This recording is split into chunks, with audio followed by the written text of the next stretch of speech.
अखिल भारतीय मराठा महासंघाच्या शतकोत्तरी रौप्य महोत्सवी वर्षाचा शुभारंभ कोल्हापुरात आयोजित करण्यात आला होता। या कार्यक्रमाच्या अध्यक्षस्थानी खासदार शाहू महाराज छत्रपती होते, तर खासदार धैर्यशील माने, शिक्षक आमदार जयंत आसगावकर, आमदार चंद्रदीप नरके, माजी आमदार प्रकाश आवाडे यांची यावेळी प्रमुख उपस्थिती होती। यावेळी बोलताना महासंघाचे राष्ट्रीय अध्यक्ष राजेंद्र कोंढरे यांनी सध्याचं सामाजिक वातावरण दूषित होत आहे, मराठा समाजाला एकटं पाडण्याचं षडयंत्र सुरू आहे, त्यामुळे सर्वांनी एकत्र येण्याची गरज आहे, नाहीतर 350 वर्षात जे मिळवलं ते फक्त येत्या 2-3 वर्षात आपण गमावून बसू असा धोका त्यांनी व्यक्त केला। सरसकट कुणबी दाखला आला तर मराठा हा शब्द कागदावरून 7/12वरून कायमचा गायब होईल। कुणबी दाखल्यामागं वैज्ञानिक प्रक्रिया काय आहे हे समजावून घेतलं पाहिजे, फक्त मोर्चे काढून उपयोग नाही।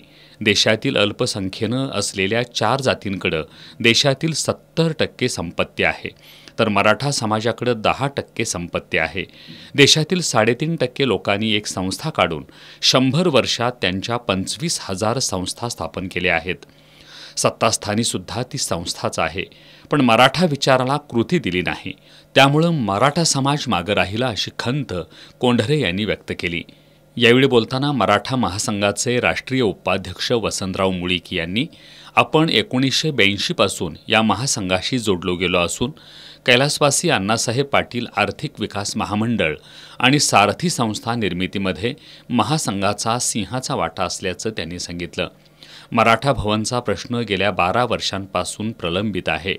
सध्या ती जागा शासनानं एका आमदाराला दिली आहे, त्या जागेवर मराठा भवन उभारणारच, तो आमचा हक्क आहे असं मुळीक यांनी ठणकावून सांगितलं। खासदार शाहू महाराज छत्रपती यांनी शासनाची मराठा आरक्षणाबद्दलची भूमिका स्पष्ट नाही, ती त्यांनी स्पष्ट करावी अशी मागणी केली।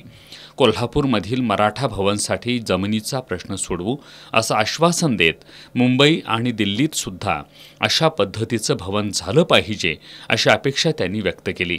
यावेळी मान्यवरांच्या हस्ते स्वराज्य रक्षिका छत्रपती ताराराणी यांच्या 350व्या जयंतीनिमित्त त्यांची दुर्मिळ छायाचित्र असलेल्या कॅलेंडरचं प्रकाशन करण्यात आलं। मराठा महासंघातील 25 वर्षांपेक्षा जास्त काळ कार्यरत असलेल्या कार्यकर्त्यांचा सत्कार करण्यात आला। खासदार धैर्यशील माने यांनी स्वातंत्र्यपूर्व काळापासून मराठ्यांना एकसंघ बांधण्याचं काम मराठा महासंघानं केलंय, अशा महासंघाचे वसंतराव मुळीक हे राष्ट्रीय उपाध्यक्ष आहेत, हे कोल्हापूरकरांसाठी अभिमानास्पद असल्याचं सांगितलं। शिक्षक आमदार जयंत आसगावकर यांनी मराठा भवनसाठी कुठंही कमी पडणार नाही, सर्व सुविधांनी युक्त मराठा भवन उभारू असं आश्वासन दिलं। आमदार चंद्रदीप नरके यांनी महाराष्ट्राला सुरक्षित ठेवण्याचं काम मराठा समाजानं केलंय असं सांगून मराठा भवनविषयी जिल्ह्यातील सर्व आमदार, खासदार यांनी मुख्यमंत्री आणि 2 उपमुख्यमंत्र्यांना भेटण्याचं आवाहन केलं। या कार्यक्रमावेळी कोल्हापुरातील मराठा भवनसाठी अनेकांनी लाखोंच्या पटीत देणग्या दिल्या। यावेळी राष्ट्रीय उपाध्यक्ष नरेंद्र पाटील, जिल्हाध्यक्ष शशिकांत पाटील, सरचिटणीस प्रमोद जाधव, प्रकाश देशमुख, गुलाबराव गायकवाड, अरविंद देशमुख, शैलेजा भोसले यांच्यासह विविध जिल्ह्यातील जिल्हाध्यक्ष आणि कार्यकर्ते मोठ्या संख्येनं उपस्थित होते।